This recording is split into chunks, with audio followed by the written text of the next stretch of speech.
spermatozoidlarning bironta tirigi yo'q yoki o'ligi ham yo'q, a'zosi bermaydi, ya'ni 0% degani.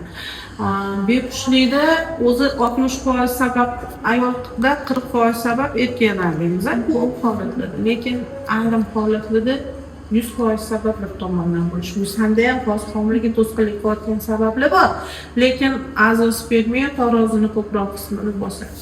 Nima uchun kelib chiqadi? Biz ahamiyat bermaymiz bu epidparatit tepki. Burungi zamonda shu narsa bor. Hozirgi onalarning ancha aqli kirib qoldi. O'tkazsa asorati shu bepushtlik, u asoratini to bola katta bo'lib uylanib o'sha spermogrammani topshirmaguncha bezovta qilmaydi. Nima qiladi? Boradi, egizak tug'gan kampirga borib, so'lak bezi ishib ketib tiqilib qoladi. U mashinkada ham nimaga o'zgarish keltirib chiqadi. O'shani hisob.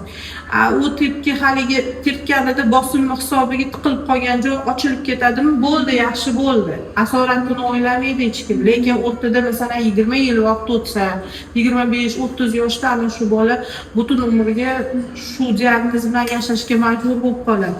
Shunda ham umid qilamiz, mashonkadan gistologiya olish kerak. Hatto bitta tirigini topadigan bo'lsak ham ekoga harakat qilsa bo'ladi. Keyingi holat mana shuni bo'lishiga har xil jinsiy yo'l bilan yuqadigan infeksiyalar. Vaqtida qaramaymiz, yiring oqib qoladi, erkaklardan oddiy gonoreya o'tkazadi. Biz uchun bu oddiy.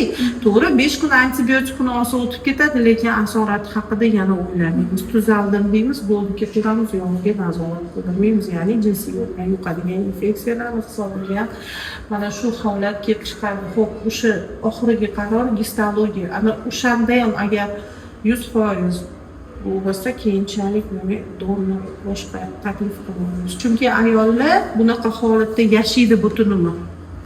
O'shaning uchun xohlamaysan baribir shu yeringdan voz kechishi, o'shaning uchun ham dorni boshqa chora yo'q. Endi bu narsa ham O'zbekistonda qilinmaydi.